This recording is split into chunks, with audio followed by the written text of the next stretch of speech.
Ce journal vous est offert par le FPI, Fonds des promotions de l'industrie, votre partenaire privilégié pour la réussite de vos projets.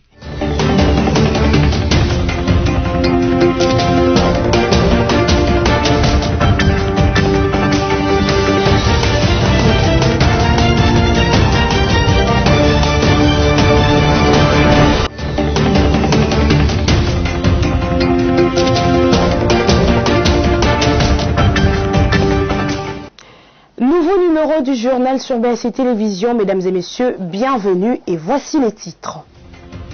Les Congolais de la société civile, de la majorité et de l'opposition intéressés par la désignation de la nouvelle équipe dirigeante de la centrale électorale sont fixés au sujet du calendrier quant à ceux.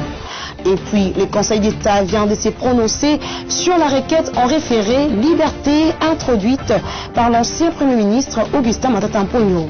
Dans sa décision rendue mardi 13 juillet, cette juridiction s'est déclarée incompétente pour connaître la requête. Enfin, Conseil des associations de football d'Afrique de l'Est et centrale, CECAFA en acronyme, les Léopards U23 connaissent depuis mercredi 13 juillet leurs adversaires pour l'édition 2021. Encore une fois, bienvenue dans ce journal. Les Congolais de la société civile, de la majorité et de l'opposition intéressés par la désignation de la nouvelle équipe dirigeante de la centrale électorale sont fixés au sujet du calendrier quant à ceux. C'est depuis la fin de la plénière du mardi 13 juillet que la rapporteure de l'Assemblée nationale a dévoilé ce calendrier à l'opinion. Sami Bosongo. Publication du chronogramme de désignation des membres de la CNI, c'est par cette activité que s'est terminée la plénière de l'Assemblée nationale du mardi 13 juillet au Palais du Peuple à Kinshasa. Les 15 membres de l'institution, à raison de 7 pour le bureau et 8 pour la plénière, seront désignés par les différentes composantes, à savoir la société civile, la majorité et l'opposition entre le 14 et le 21 juillet 2021, d'après le calendrier lu par les rapporteurs de l'Assemblée nationale, Joseph Lilembiliboula. D'après ce dernier, la démarche est conforme aux articles 10 et 24 bis de la loi organique sur l'organisation et le fonctionnement de la Commission électorale nationale indépendante. Cette loi, telle que modifiée à ce jour, prévoit 15 membres, 5 pour la majorité parlementaire, 5 pour l'opposition et 5 pour la société civile, dont 2 pour les confessions religieuses, 2 pour les organisations d'observation et d'éducation électorale et 1 pour les organisations féminines de défense des droits de la femme.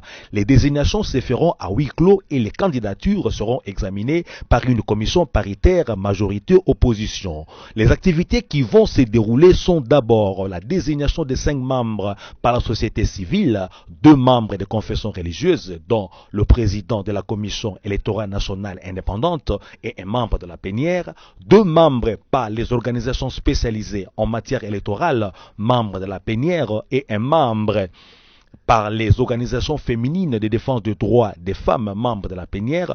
Ensuite, la désignation des 4 membres par l'opposition de le deuxième vice-président et les questeurs.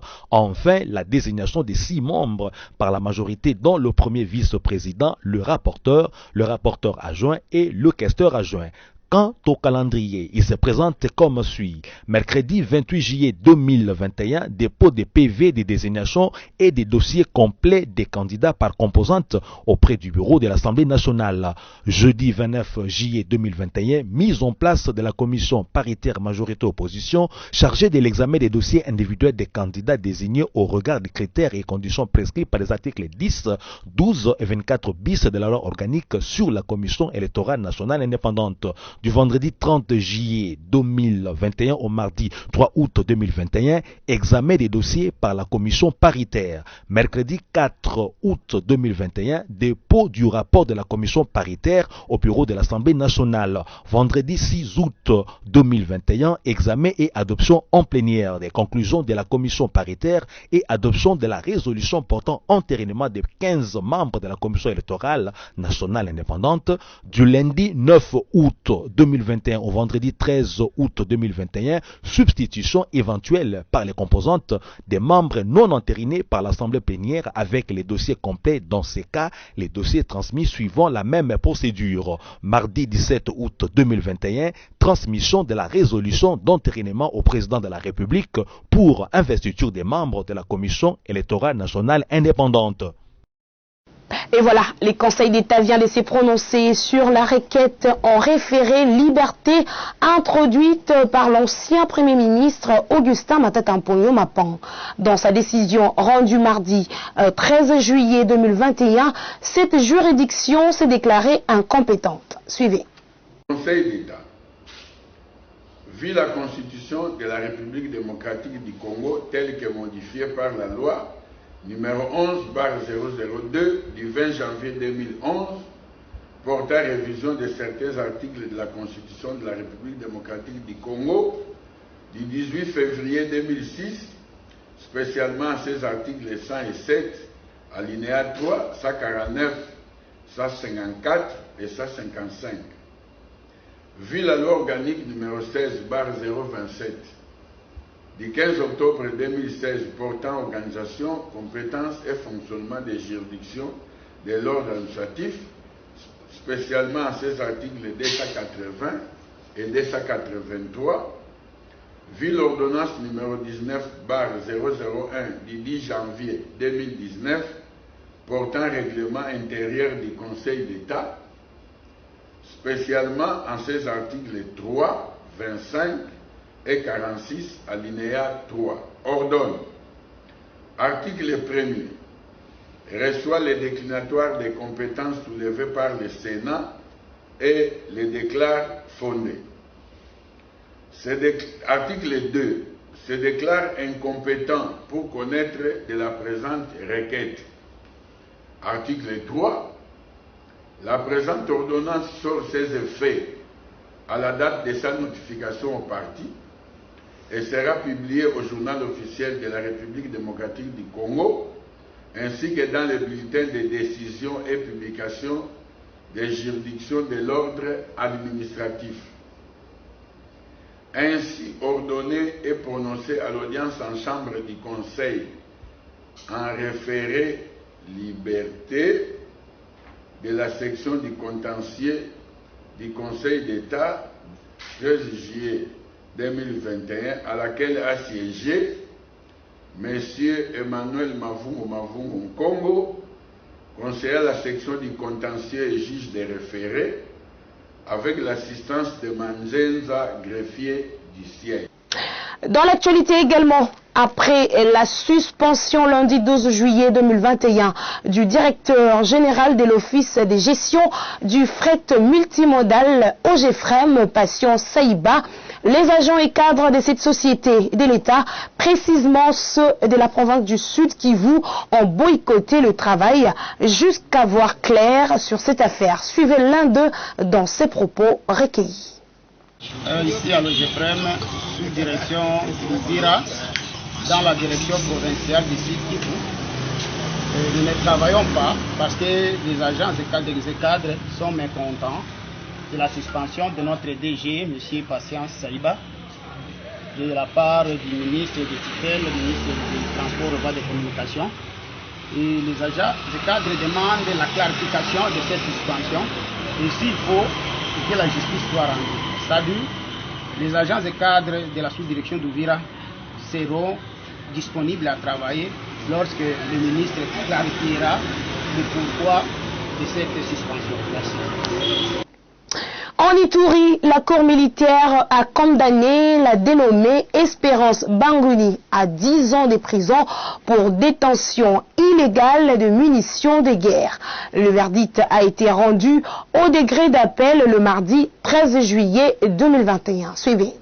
Madame Espérance Bagouni Sezikana, âgée de 27 ans révolus, poursuivie pour détention illégale de munitions de guerre, appréhendée avec un bidon de 5 litres contenant 437 cartouches, condamnée au premier jugement à 20 ans de servitude pénale principale par les tribunaux militaires de garnison en date du 28 août 2020. En appel de son jugement, la Cour militaire de l'Ituri a minutieusement examiner le dossier pour rendre son arrêt. Son premier président, le lieutenant-colonel Dienga Akelele, a prononcé son verdict au degré d'appel condamnant Mme Espérance Bagouni à 10 ans de servitude pénale principale.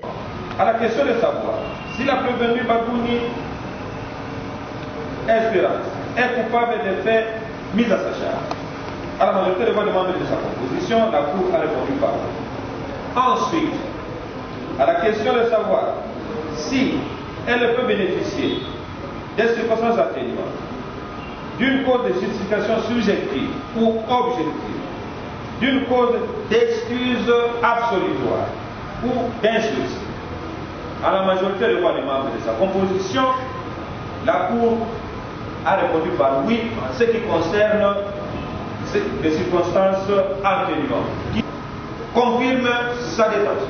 Depuis l'instauration de l'état de siège en Ituri, l'auditorat, le tribunal et la cour militaire servent de levier à l'exécutif provincial dirigé par le lieutenant-général Luboyanka Chamadjoni qui mène une lutte sans merci contre toute forme de antivaleurs au sein des forces de défense, de sécurité et des civils détenteurs illégaux d'armes et munitions de guerre, dont l'objectif final est de faire taire les armes en Ituri. La situation est plus qu'inquiétante à propos de la troisième vague de Covid-19. Pendant les 4 dernières semaines, nous avons enregistré 320 cas avec 8 décès confirmés de Covid-19. D'autres détails dans ces messages du gouverneur militaire de l'Ituri, lieutenant-général Luboya Nkashama, lancé à sa population ce mardi 13 juillet 2021. Suivons le premier citoyen de la province.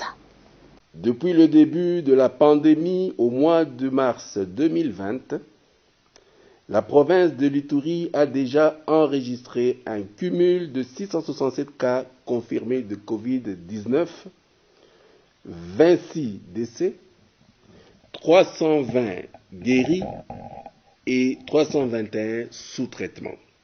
Je tiens à informer la population que la situation est plus inquiétante à propos de la troisième vague de Covid-19. Pendant les 4 dernières semaines, nous avons enregistré 320 cas avec 8 décès confirmés de Covid-19. Je vous signale que les cas confirmés concernent les voyageurs et les membres de la communauté locale répartis dans la zone de santé de Bunia, 244 cas. Rwampara, 28 cas. Adi, 19 cas. Chomia, 7 cas. Lolwa, 6 cas. Aru, 6 cas. Mahagi, 3 cas. Drodro, 3 cas. Nyanya, 3 cas. Et Komanda, 1 cas. De ce fait, je rappelle à la population de la province de l'Ituri, tel que décidé au Conseil des ministres présidé par le président de la République du vendredi 18 juin 2021, la nécessité de renforcer les mesures barrières face à la survenue de la troisième vague Covid-19. La police nationale congolaise, le service de sécurité ainsi que les services œuvrant aux frontières, en l'occurrence la Direction générale des migrations et Programme national de l'hygiène aux frontières, sont tenus à veiller au respect strict des présentes dispositions. Le non-respect de ces mesures amènera la police à procéder à des arrestations pour les récalcitrants. Poursuivons ces journaux le nombreux nouveaux variants du Covid-19 qui jettent le froid dans beaucoup de pays du monde ont déjà leur ennemi. Il s'agit du vaccin russe Sputnik V dont l'efficacité a été reconnue par la revue internationale Vaccine et la revue médicale de l'enceinte. Sami Bosongo nous donne le détail. Tandis que le nouveau variant du SARS-CoV-2 dit Covid-19 plonge l'humanité dans la stupeur et l'effroi, et que les citoyens de nombreux pays paraissent excédés et désemparés par la crise sanitaire qu'il induit, la bonne nouvelle dans l'élan de la lutte mondiale contre cette pandémie vient de la Russie. En effet, son vaccin appelé Sputnik 5 a été prouvé efficace contre de nombreux variants de ce coronavirus d'après la revue internationale Vaccine. À se fier à une étude publiée dans cette revue, le Sputnik 5 protège contre de nouveaux variants comme alpha, bêta, gamma, delta. La diminution de son activité neutralisante face à un certain nombre de souches s'est avérée nettement inférieure que chez les médicaments d'autres groupes pharmaceutiques. Le site Sputnik News qui livre l'information soutient que le vaccin russe Sputnik 5 conserve ses capacités protectrices contre les nouveaux variants d'après les résultats d'une étude du centre Gamaleya publiée par la revue internationale Vaccine. L'activité neutralisante dans le sang des personnes vaccinées avec le Sputnik 5 sur des échantillons de souches largement propagées dans le monde lors de l'étude a été mesurée. Elle a été comparée à celle contre la souche d'origine, indique encore la source. Parlant de son efficacité telle qu'évaluée par les chercheurs italiens à Saint-Marin, la source cite le fonds russe d'investissement direct RFPI qui a indiqué que la diminution de l'activité neutralisante du Sputnik 5 contre un certain nombre de souches s'est avérée nettement inférieure à ce que montrent les données des fabricants d'autres vaccins, lesquels avaient précédemment confirmé l'efficacité de ceux-ci contre les nouvelles mutations du Covid-19. La vaccination avec le Sputnik 5 produit ainsi des anticorps neutralisants et protecteurs contre de nouvelles souches, à savoir alpha, bêta, gamma, delta et le variant B11141 et B11317 identifiés à Moscou, indique la revue Vaccine. Au sujet de son efficience, il est affirmé que ce vaccin est efficace entre 91% et 97% contre la souche initiale. Approuvé dans près de 70 pays jusqu'ici, indique Sputnik News, le vaccin Sputnik 5 est toujours dans l'attente de l'autorisation pour utilisation d'urgence par l'Agence européenne des médicaments EMA et l'OMS. Le président russe a donné l'exemple de sa foi en ce vaccin en annonçant s'être lui-même fait vacciner avec ce produit venu de l'Institut de recherche russe Gamaleya. Avant les données actuelles, l'efficacité du vaccin contre la souche initiale s'établissait à 97,6%, se basant sur l'analyse des données des 3,8 millions de Russes entièrement vaccinés et à 91,6% tel que déterminé par le nombre de cas de Covid-19 dépistés à partir de 21 jours après l'injection de la première dose selon la revue médicale de l'INSET. Voilà qui doit éclairer les décideurs congolais dans le choix du vaccin à l'heure où la RDC fait face aux variants indiens ou delta présentés comme plus contagieux et à évolution insidieuse. La Turquie a encore fait parler de sa solidarité dans la riposte mondiale à la pandémie de Covid-19 en faisant parvenir de l'aide médicale à la Tunisie en proie au nombre élevé de contaminations ces dernières semaines. Une bouffée d'oxygène pour le pays de Maghreb. Sami Bosongo nous en parle. 50 000 vaccins, 30 respirateurs artificiels, un dispositif de génération d'oxygène pour un hôpital de 150 lits, 100 000 kits de tests PCR, 500 000 masques chirurgicaux, 50 000 gants stériles et 100 000 gants jetables. Voilà en quoi a consisté l'aide de la Turquie à la Tunisie, malmenée par la Covid-19 en raison du nombre élevé des cas de contamination dans ses murs ces dernières semaines. Ces matériels, charriés par des avions de transport militaires qui ont décollé d'Ankara et réceptionnés à l'aéroport de Tunis-Carthage le mercredi 13 juillet, a été préparé sous la coordination du ministère de la Santé et du ministère de la Défense nationale d'Ankara sur les instructions du président de la République, Recep Tayyip Erdogan. Cette aide a été apportée à la Tunisie conformément à l'annonce de l'ambassade de Turquie à Tunis du lundi 12 juillet courant. La Turquie, qui estime que la lutte contre cette pandémie ne peut être possible qu'avec la solidarité mondiale, a soutenu la Tunisie ainsi que de nombreux autres pays dans cette épreuve difficile et a apporté son soutien à la lutte contre la pandémie en Tunisie dans la mesure du possible, était-il écrit dans le communiqué à ce sujet. Par ailleurs, l'ambassade turque a rappelé dans ce contexte que plus de 50 000 masques et équipements médicaux divers ont été livrés à la Tunisie par la Turquie, en plus de 5 millions d'euros à titre d'appui budgétaire en décembre 2020, afin d'aider les pays financièrement dans sa lutte contre la pandémie. L'on rappelle que l'année passée, alors que de nombreux pays étaient pris au dépourvu par la pandémie grandissante de Covid-19, la Turquie a fourni de l'aide analogue à 104 pays du monde qui lui en avaient adressé la demande. Sur les courriers de son aide, la Turquie écrivait « Derrière le désespoir se cachent de nombreux espoirs, derrière l'obscurité se cachent de nombreux soleils » et terminait l'inscription avec ce message avec amour de la part du peuple turc. Espérons ainsi donc que du désespoir dans lequel ploie le peuple tunisien actuellement jailliront de nombreux espoirs pour lui.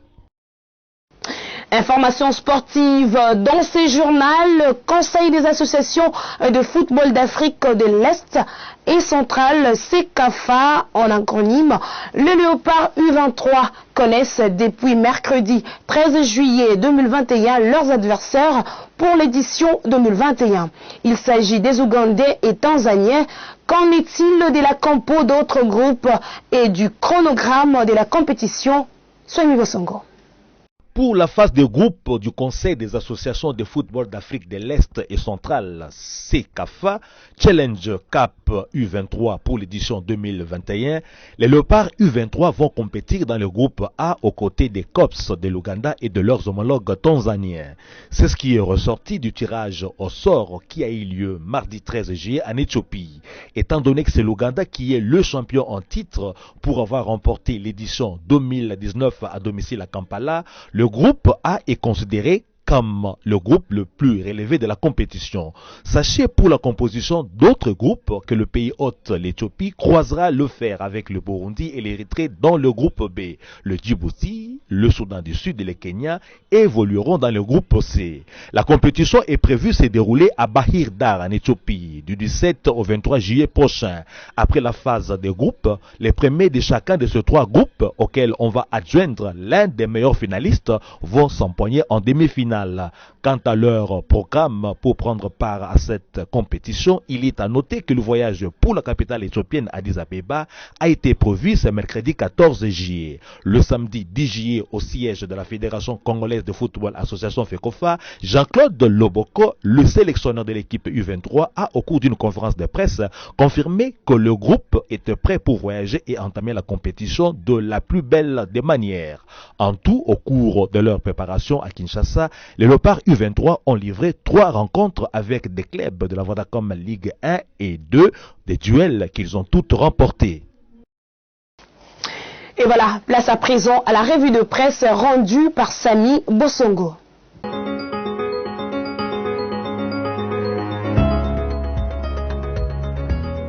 Bonjour honorables téléspectateurs de BSC-TV. Notre plongée médiatique de ces jours commence avec Radio-Okapi.net qui a titré « Assemblée nationale, la proposition de loi sur la nationalité sera soumise au processus législatif », affirme Mbosso. Selon les détails fournis par ce site, le président de la Chambre basse du Parlement condamne les réactions hostiles contre cette proposition de loi, son auteur, les institutions de la République, ainsi que le chef de l'État. Pour lui, détaille Radio-Okapi.net, il est anormal que les acteurs politiques, les étrangers ayant acquis la nationalité congolaise, ainsi que les diplomates étrangers se permettent de s'attaquer à la RDC à la suite d'une initiative législative qui permettra à la RDC de faire face aux actes de trahison. Progressons avec forumdesas.org qui a communiqué sur l'alerte de l'UNFPA au sujet de l'évolution de la population mondiale. Parlant des défis majeurs à relever, le site écrit qu'au nom du gouvernement, le vice-ministre du plan Crispin Mbadou Panzou a indiqué que la célébration de la journée mondiale de la population fêtée le 12 juillet revêt un intérêt particulier pour la RDC qui fait face aux défis majeurs. Il s'agit de la forte fécondité, une mortalité maternelle très élevée, la prédominance des violences sexuelles est basée sur le genre. Enfin, l'absence des données fiables pour la planification du développement ODD. Terminons notre plongée avec Prospérité.net qui s'est intéressé à la mise en place de nouveaux secrétaires généraux relayant la lettre de la CAGE dans laquelle l'ONG relève des irrégularités commises contre AC. Dans cette correspondance adressée principalement au vice-premier ministre, ministre de la fonction publique, la CAGE, tout en félicitant les membres du gouvernement qui ont adopté au cours du 10e Conseil des ministres le point relatif à la maîtrise des effectifs et encourager votre excellence à poursuivre ces dossiers jusqu'à déceler les doublons, les fictifs, les déserteurs, les morts payés et les non-fonctionnaires pris en charge par les trésors publics. Rappelle à son excellence tel que noté que les résultats urgents attendus est de faire bénéficier à l'État congolais les 250 millions de dollars américains qu'il perd inutilement chaque année lors de la paie des fonctionnaires, soit 20 millions de dollars américains par mois. Fin, amis de l'émergence du Congo, de cette revue de presse. Restez fidèles à PSTV d'ici la prochaine édition.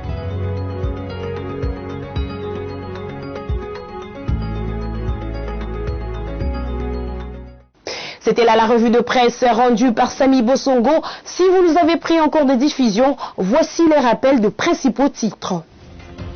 Les Congolais de la société civile, de la majorité et de l'opposition intéressés par la désignation de la nouvelle équipe dirigeante de la centrale électorale sont fixés au sujet du calendrier quant à ceux. Et puis, le Conseil d'État vient de se prononcer sur la requête en référé liberté introduite par l'ancien Premier ministre Augustin Matata Mponyo. Dans sa décision rendue mardi 13 juillet, cette juridiction s'est déclarée incompétente pour connaître la requête. Enfin, Conseil des associations de football d'Afrique de l'Est et centrale, CECAFA en acronyme, les Léopards U23 connaissent depuis mercredi 13 juillet leurs adversaires pour l'édition 2021. Et voilà, mesdames et messieurs, ce journal qui a été réalisé par l'ensemble de la rédaction de BAC Télévision est terminé. Merci à vous de l'avoir suivi, mais surtout, restons-nous fidèles.